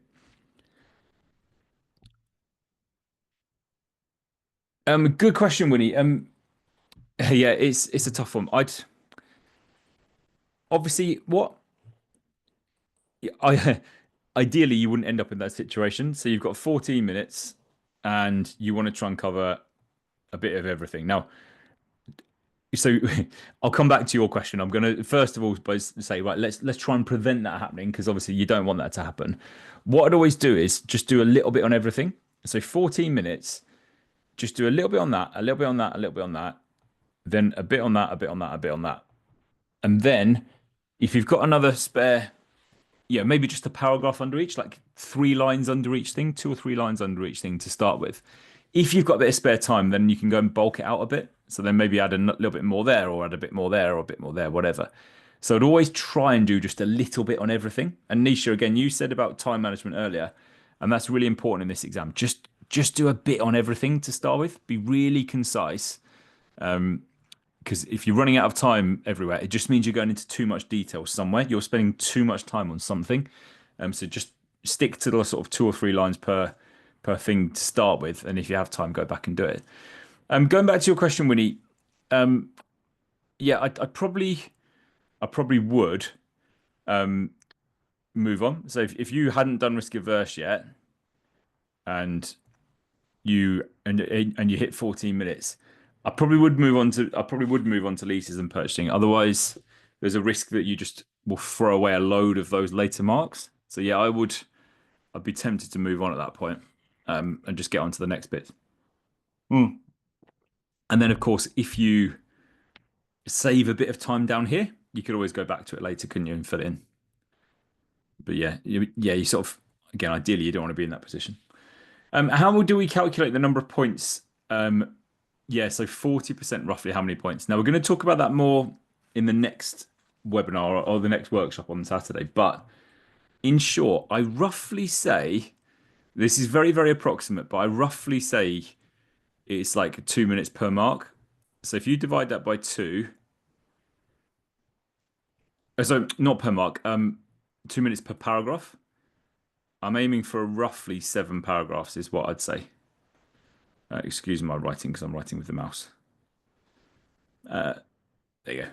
That's terrible. I'll write it out properly. Hang on.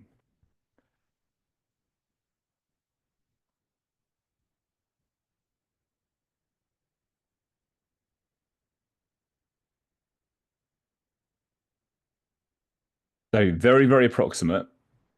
But in this one, actually, look, if you just did 6 paragraphs, there are 6 things around. 6 paragraphs, job done.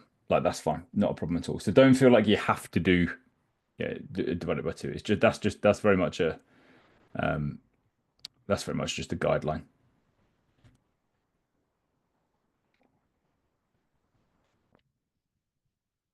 Okay.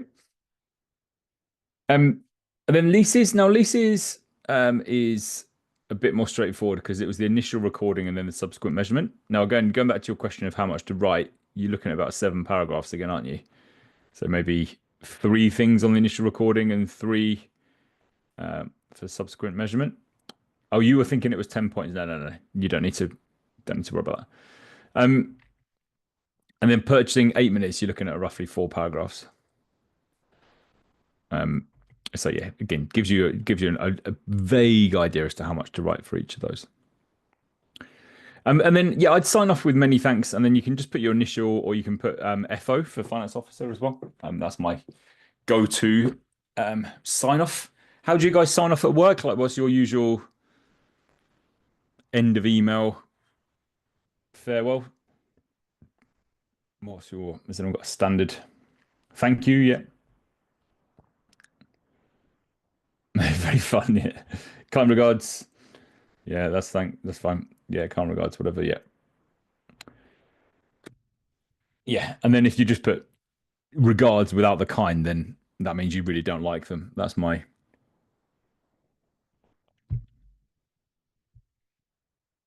yeah. If they're not kind regards, that means yeah, that's that. I do mean paragraphs. I'm going to show you that in a sec. I will show you how much to write. So yeah, it's that number of paragraphs, but those paragraphs are like again, they can be 2 to 3 lines each. So they're not long.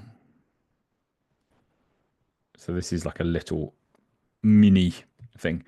I timed myself the other day, like when I was writing out some paragraphs, and I can write each paragraph. I say it's roughly 2 minutes per paragraph. I usually write them in about like a minute and a bit. Like I'm relatively quick at typing. It depends on your typing speed. I'm not lightning fast, but I'm not slow. And I can do a paragraph like a 3-line paragraph in just over a minute usually. So it should be enough time to think and also write down your answer at the same time. Okay, but can you see again? I know some of you have seen this structure already, maybe at some point, but can you see how nice that answer looks before we've even got into actually writing anything up? Can you see how nice how professional that's looking already? And we haven't like that's just within the first 9 minutes. So you've got your headings, you've got your subheadings. I do my little happy to help at the start. I do my little kind regards as well. I get that all in just to make sure it's looking really professional. And if I'm a marker and I see that structure, I'm thinking, yes, this person knows what they're doing. This person's got a really good layout there. And it will really help you as well because it breaks down those requirements. So yeah, very important you do stick to that structure. Is that right? Is everyone okay with that as an approach?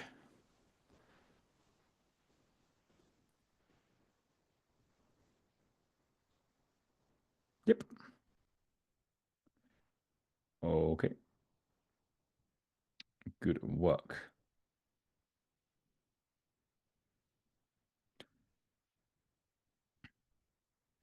Excellent. Right, let's move on then.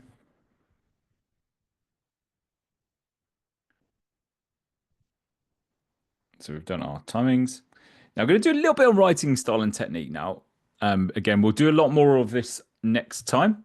So on Saturday, we're going to do a lot of like writing style stuff. But just to give you the headlines here. So this is sort of some of the main points you need to look out for. Firstly, do use headings and subheadings to your advantage. Markers love headings and subheadings. It makes it so much easier to mark, easier to read if you break up your answer. If you do it as one big block, as I'm about to show you, it just looks a mess and it's really hard to read. So just break it up. And yeah, we're looking at lots of short, concise paragraphs. Now, I always say absolute maximum 4 lines per paragraph. It depends on lines are a bit subjective because sometimes if it depends how wide you've got your screen. If you've got it really narrow, then 4 lines might only be a few words. But again, sort of being sensible if we sort of assume it's like a normal width, and we're looking at sort of roughly 3 or 4 lines per paragraph. As I just touched on, 2 minutes per paragraph is about right. And yeah, leave space between the paragraphs, and simple words and language. So look at these two things. Can you see like how, like even with this sort of silly little these little lines I've done, can you see the one on the right is already looking nicer, isn't it, with a bit more spacing? So it's already looking like a more appealing one to read. So sometimes people just write like a big block of text and it's just awful. As a marker, you're like, no, I've got to read all that. If I receive an email that looks like that, or a text message, even like a WhatsApp or something like the one on the left, you're just like, oh no, I've got to read all this. Whereas if it's broken down into little bits with headings as well, of course, don't forget. So you've got your headings here. So there's a heading, there's a heading, there's a heading, whatever. It's just like, yeah, the markers are so much more willing to give you marks. So yeah, I'd always recommend splitting out like short, concise paragraphs, make it really easy to read, and you're good to go. Now, the other thing I've mentioned here about simple words and language, there are lots of people waste time in this exam by trying to be fancy. So do not do something like this. This is a classic thing that I see sometimes from students.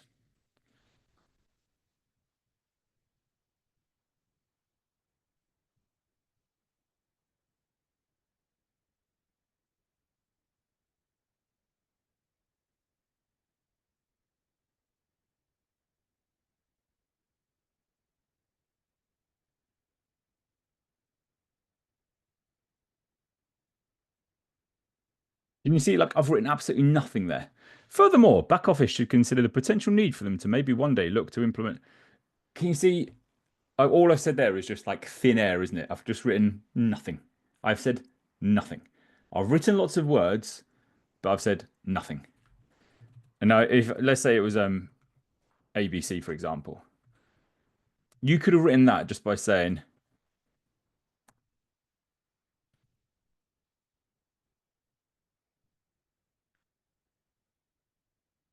job done. Like, so you can just really go straight to the point.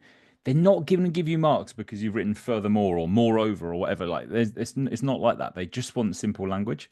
So just get to the point. Just get straight to that point. No messing around. Be like brutal with your laser-like accuracy for getting to the point. Because as a few of you have said who have done the exam before, and as everyone I'm sure knows from what I keep saying, you just don't have time to write anything superfluous. I can't even say it. So anything that's over the top, anything that's excessive is a waste of time, and therefore there's no point doing it.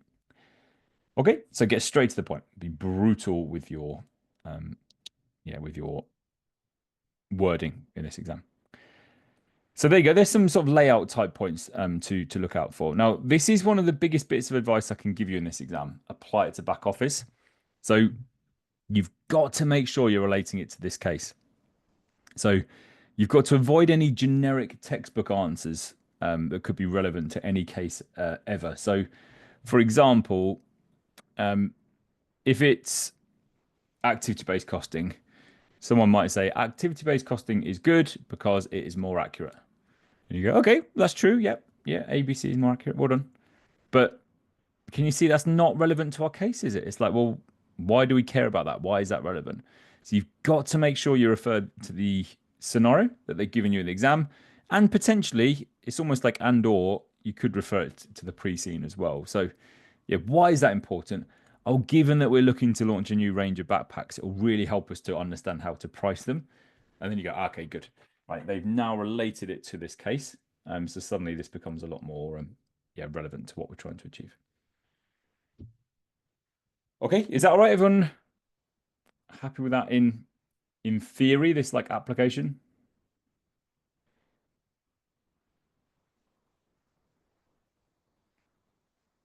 Yep. Okay. Good work. Now, a few tips as to how to do this as well to make sure you are applying it. Make sure you Keep referring to back office by name. So make sure you keep saying back office, or BO is fine.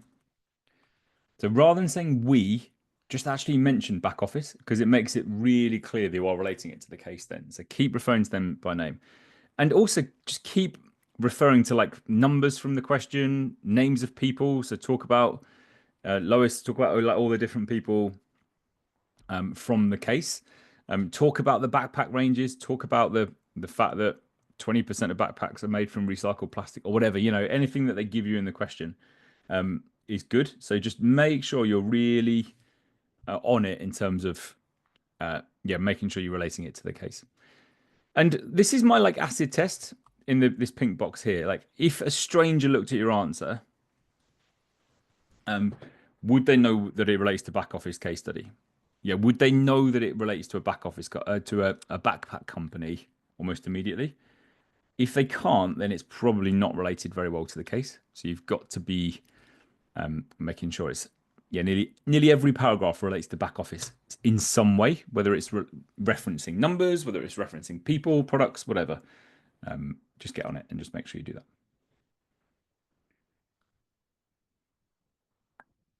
Okay, all right with that? Yep.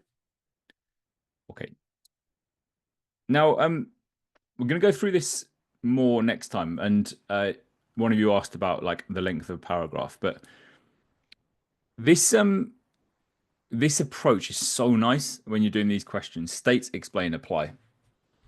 So I put here what the benefits if they move to a more participative budgeting process. So lots of people say motivation. So if we get people more involved in budgeting, they're more likely to be motivated. Great. But I've color coded it. So what you do is you'll state your point and you say staff would be more motivated. Fine. Yep. Why is that? Oh, they'd feel more valued if they're part of the budgeting process. Okay. Lovely. Can you see so far? I've not mentioned back office at all, have I? There's nothing in there that relates it to the case. And therefore I fail this. Oh, sorry, F word. I miss out on this test that I put up here, which is if a stranger looked at my answer, would they know it relates to back office? Well, if I'd only written the yellow and the green bit, no, they wouldn't. Like they just think, oh, that could be any case study ever. Now I'm going to apply it. So this is the bit that people miss. And you can literally say for back office, that's quite a good structure just to make sure you are applying it. For back office, this means, and then you say, if staff are more motivated, maybe they could help us come up with better bag designs or whatever. Again, that's just, there are lots of ways you can relate it. There are probably better ones, but that just gives you an idea. And then also I put about frees up senior management time. So it would save their senior management time. They'd no longer, why is that? They'd no longer have to do the full budgeting process. Why do we care about that? Why is that relevant to our case? I would allow the SMT to focus on the big strategic issues, such as those new bag ranges. So you really linking it to the information that you've been provided with.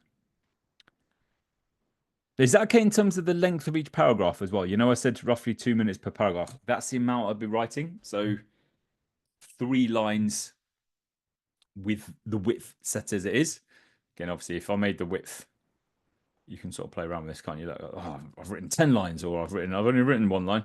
But yeah, sort of relatively normal width of screen, you're looking at around about 3 lines. Like that. Okay, right. Any questions on the writing style? Is everyone all right with that? State, explain, apply type thing. So like really mentioning it. And again, look how many times like I've said back office. Okay, bag designs. So that's specific to this case, back office. Back office's SMT is obviously relevant to this case, such as launching the 4 new bag ranges. That's relevant to this case. So you're just being very tailored to the case. We're not just writing generic stuff. We're really making sure it's it's tailored to it. Yeah, exactly that, Dom. So what? Perfect. That's what that is there. Like, why do I care? Like, why is this relevant to us? As you said, Dom, like, so what? why are you telling me this? Like, why is this an issue? Yeah, that's so what is very important.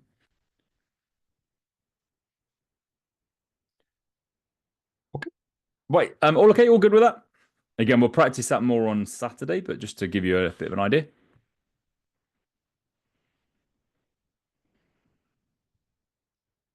All okay, everyone all right? All good. All good. Excellent. Lovely work.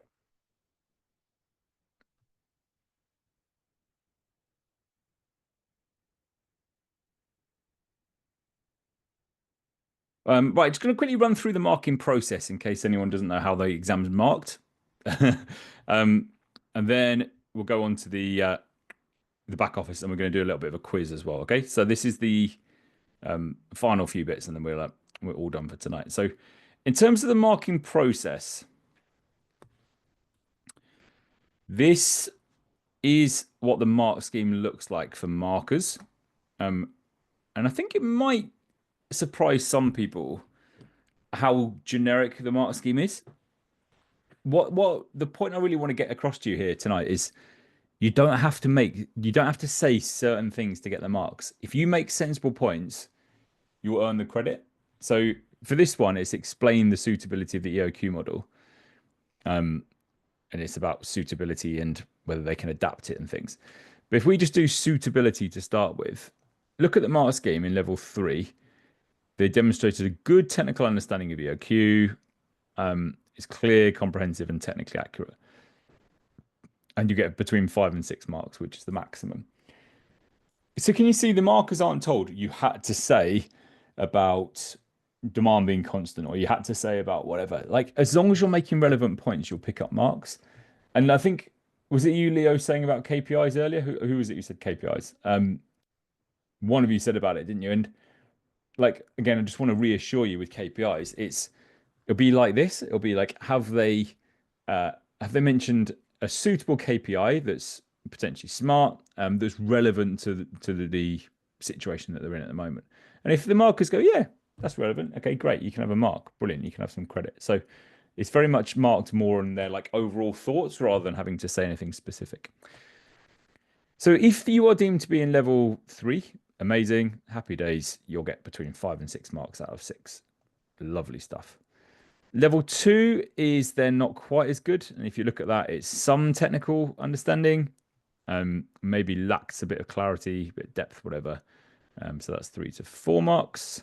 So it's not ideal, but it's okay. Level 1, however, limited understanding of the EOQ and then lacks clarity, depth or application. We don't want to be there, do we? We do not want to be in that point. So that would be bad news. Apologies for my terrible drawings, by the way.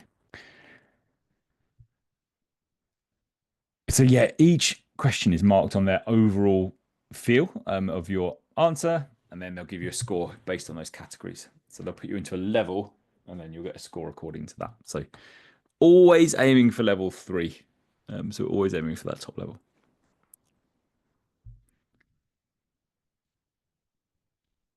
Okay, all right with that?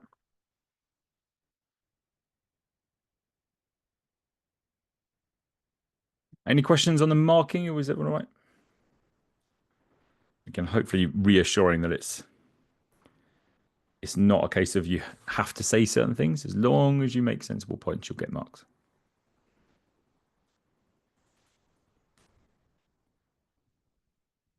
Yep. Okay, good work.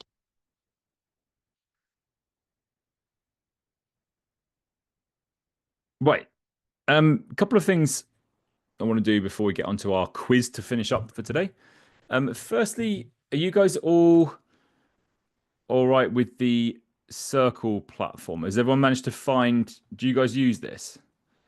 Because I'm sort of using this as a real resource this sitting, probably more than I've ever done. So just make sure you do check this. This is Viva's community, so they call it the circle community. So I've put quite a few things on here already.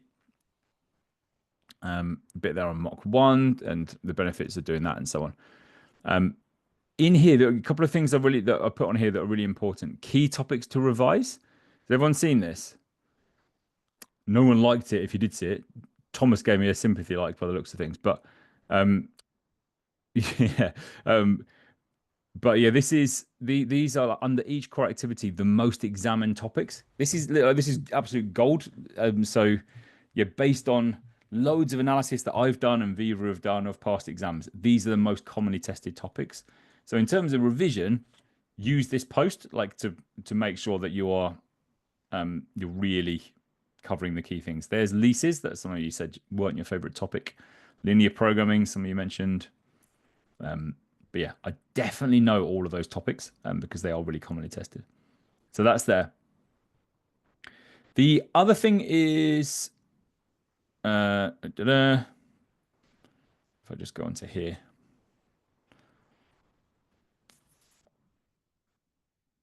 there's a little bit I did on there. Yeah, I can't get it all. I can maybe put into the chat if that helps.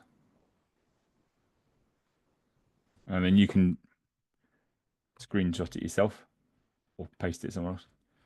There you go. Is that right? Good. No problem. What was I about to say? Oh yeah. This document as well. Like people love this one. I don't know if I can. There you go. You can just take a photo of the screen, can't you? If you want, I've put it on there for you. But this is like a few things that are like really important to back office. So if ever you're struggling to apply it to the case and you think, I don't really know what to talk about here are some really good things to mention. So quality, for example, they've got a really good reputation for quality.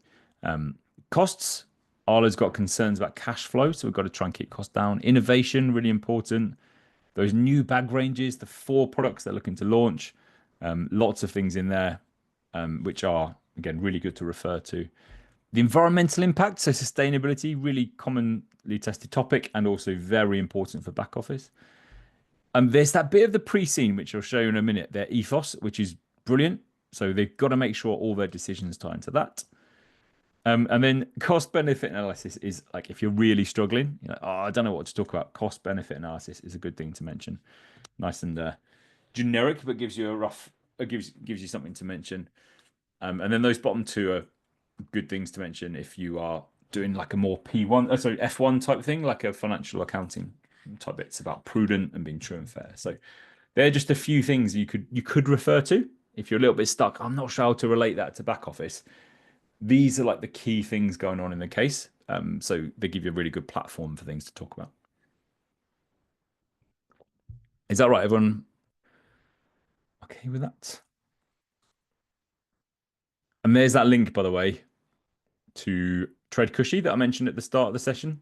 So those 6 exams relating to a really similar case. So you can use those as a bit of a platform to practice your questions.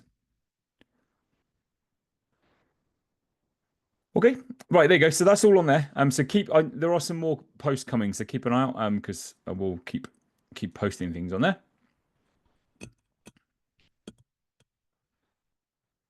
Now, just quickly, because there is a whole video on the pre-scene walkthrough, so I'm not going to go through. I'm going to go through everything, but your case is back office, as we've mentioned, or BO. Do you like this as a case? Is this all right?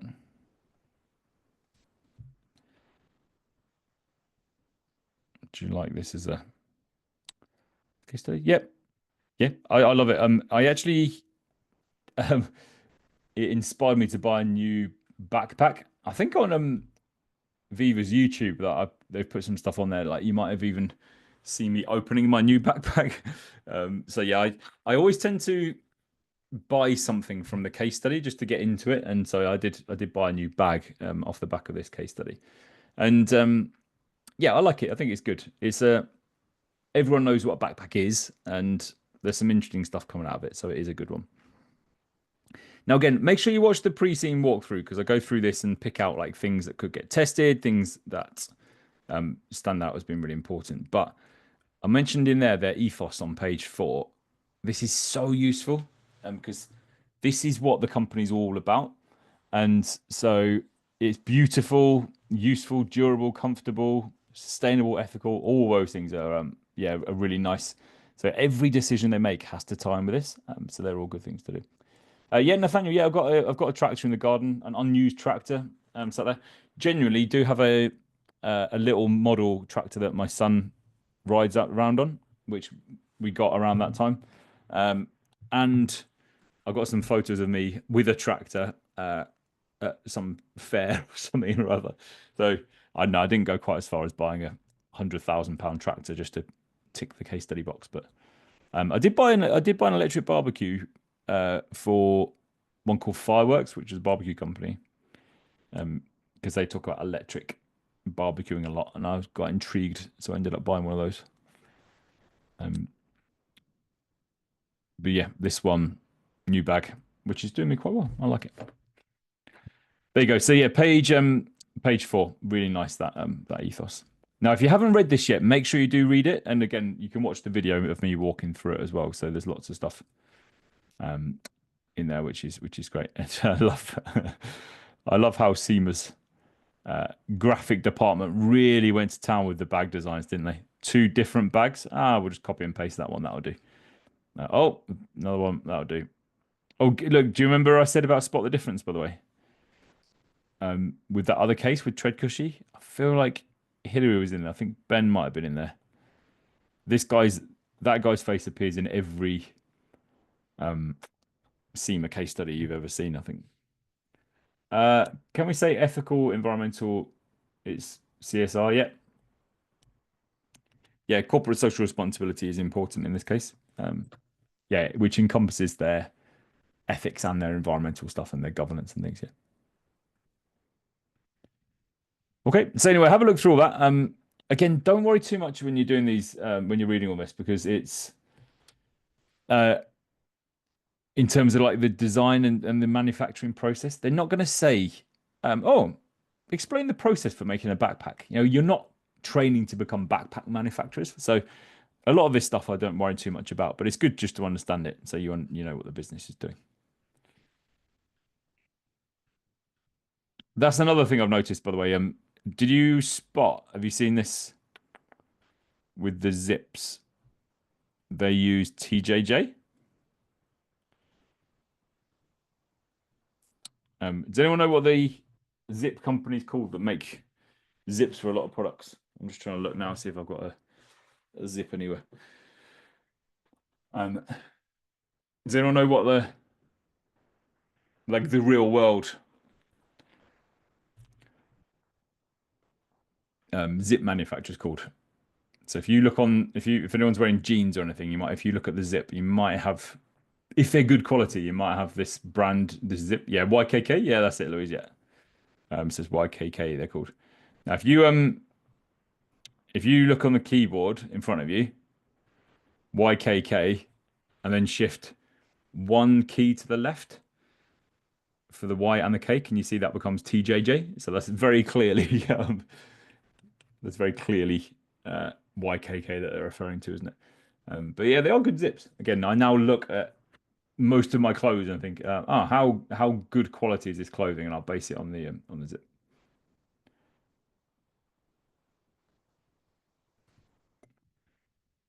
Okay. Right, so yeah, read all this. Make sure you really absorb it. Again, I walk you through this in one of the videos, so you've got plenty of analysis, but you really need to know this because the more you know it, the easier it becomes to relate it to the case. You're not having to think about it. You're like, oh yeah, of course they're about to launch this new product range. Yeah, no problems. So yeah, it suddenly becomes a lot more straightforward. Okay, right, we're now going to do a quiz to finish up, which will test your knowledge and see how much you remember from this case. So it's called Kahoot. If you've not used Kahoot before, then you are in for a treat.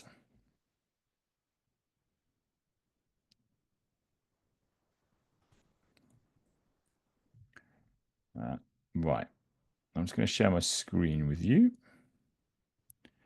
So you're going to need to go to kahoot.it and then enter a game pin.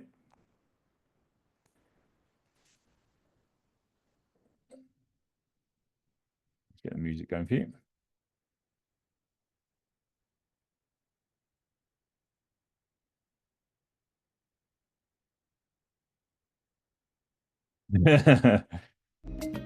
That's a good sign, Dom. Well, good luck then.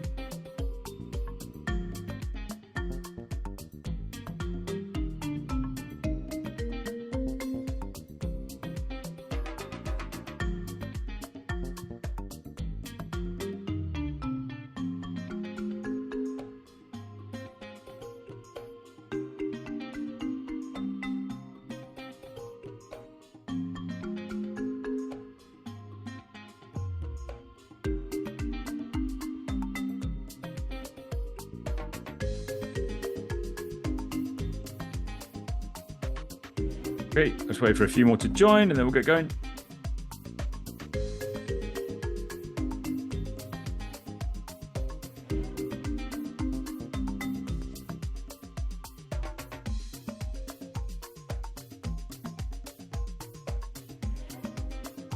So it's a quiz about the case. So if you go to kahoot.it, put the link there, and then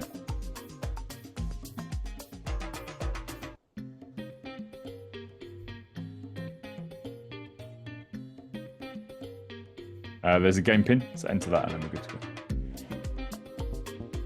Right, the way this works, if you've not done Kahoot before, it's going to ask questions. You've got to be quick. You've also got to be accurate. So the quicker you are, the more points you get, and there's a leaderboard. So we'll see who's the winner. And the winner, by the way, gets a guaranteed pass from CIMA. I'll mention it to the guys at CIMA, and you'll guarantee a pass in your exam. That's the prize, which may or may not be true. Don't hold me to that. Just to be clear, because this is recorded, that was a joke, and there is no guarantee of any passes. Right, let's move on. Right, here we go. Good luck. First question, I think, is just a warm-up, just to get you in the mood.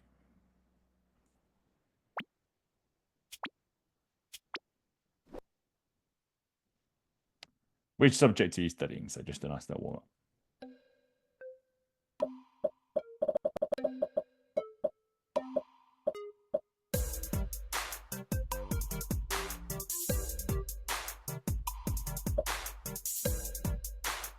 A couple of people really thinking about it. If you're struggling to select the answer, just make sure you're clicking on the actual quiz, not my screen, because my screen is showing this, but you can't select it on my screen. Does that make sense? Just make sure you're okay. One of you got it wrong, which is a bit concerning, but it's okay. It was just a warm up. So one of you went for CIMA P3, maybe one day, but yeah, operational case study for now. Okay, well done. That was just a warm up, so that wasn't for points. Right, now it's for points. So let's see how much you remember. So which country is back office based in? Don't worry about the PB thing. So back office.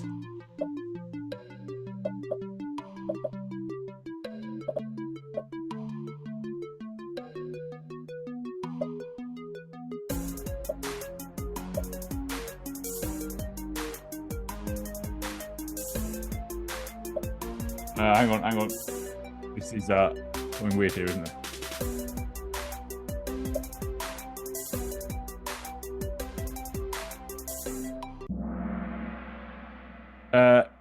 Hang on, there's something wrong with this quiz. Whoa. I like the way you know it for Freeland. So what's the actual answer? Yep.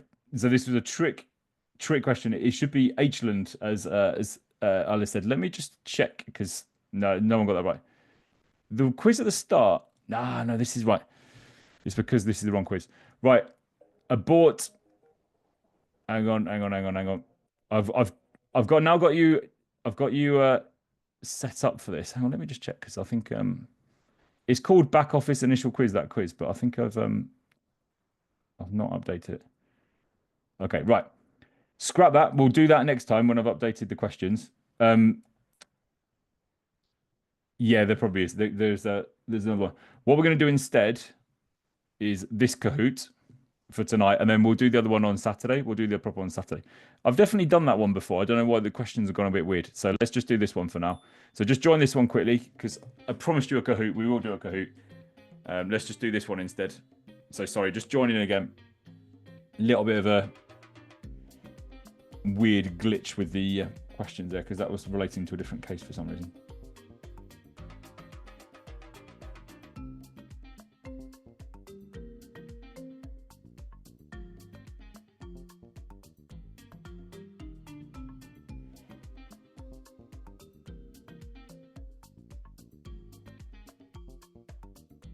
Okay, right, this one is everyone's favorite quiz.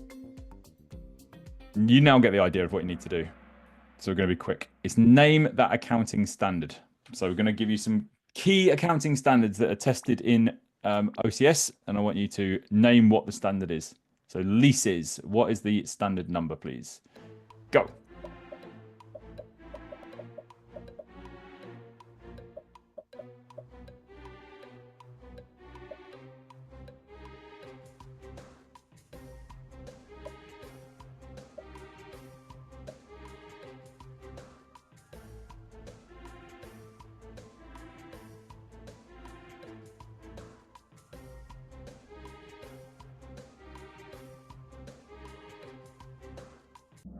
I'm up. It is IFRS 16. So well done to 15 of you who got that. Now, it is good to name the accounting standard in your answer if you know it. So, yeah, something like that. If it is a leases question, like we just saw in that one that I showed you earlier, yeah, drop in per IFRS 16. It is really good to do that. So, well done. Carolina's off to a great start. Very quick and correct. Number 2, PPE. So, property, plant, and equipment.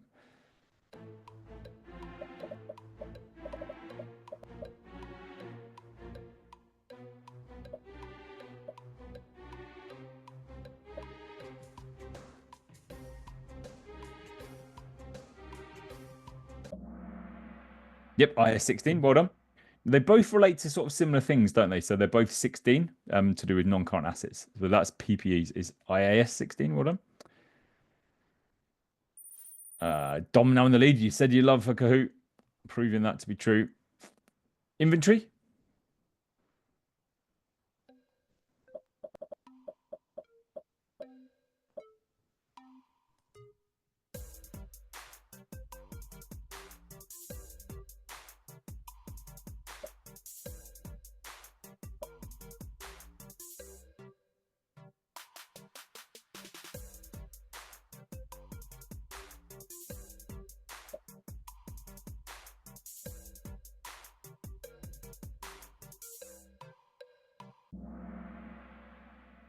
Yeah, good. IS2. Yep.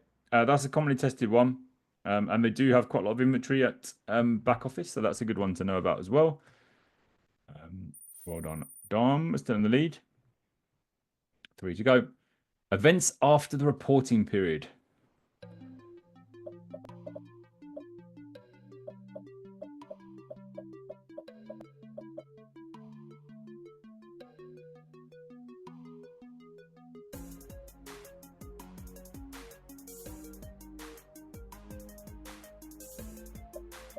Oh, you got it wrong, Dom.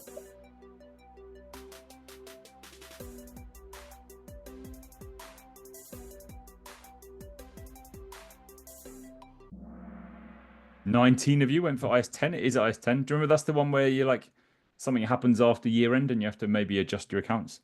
Oh yeah, you're right. Carolina back in the lead. Question 5. Non-current assets held for sale. A tricky one.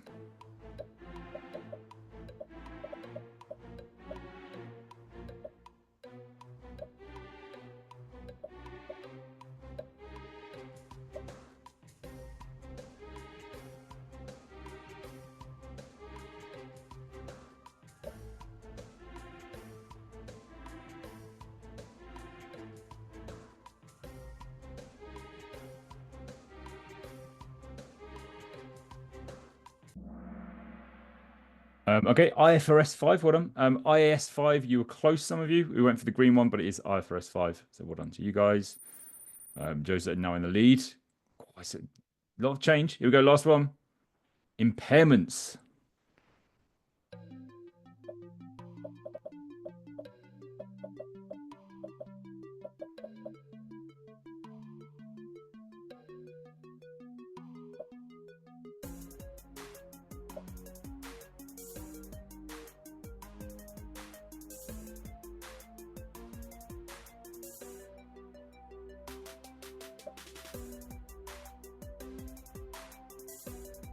3 seconds, I would guess, if you're not sure.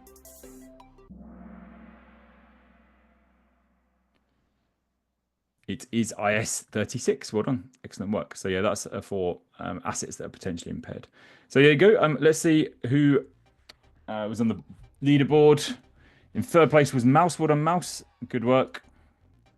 In second was Nat. Excellent work, Nat. But not quite as quick as Jozo. Well done. Excellent work with 5815. Very close at the top there. And then Win, well done, brilliant. And Carolina in fifth as well. Honourable mentions. And Dom, you were leading for a long time, but you slipped off towards the end there. True Tottenham style. Is that... Oh, S5 cost you, yeah. IFRS 5. You remember that one now. Good work. Okay, excellent. Good stuff. So yeah, as I said, I will do... we'll do the recap Kahoot, which I was intending to do on Saturday. I don't know what happened there, but we'll do that instead.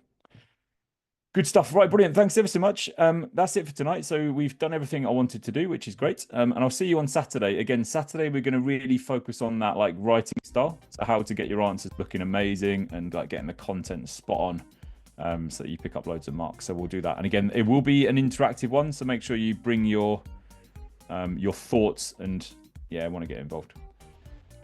Oh, well done. Okay, good. Excellent. Okay, brilliant. Right, that's it for tonight. So thanks ever so much. Have a good week. And I'll see you on Saturday, 9:30 on Saturday. Remember, UK time. I'll see you there. Take care.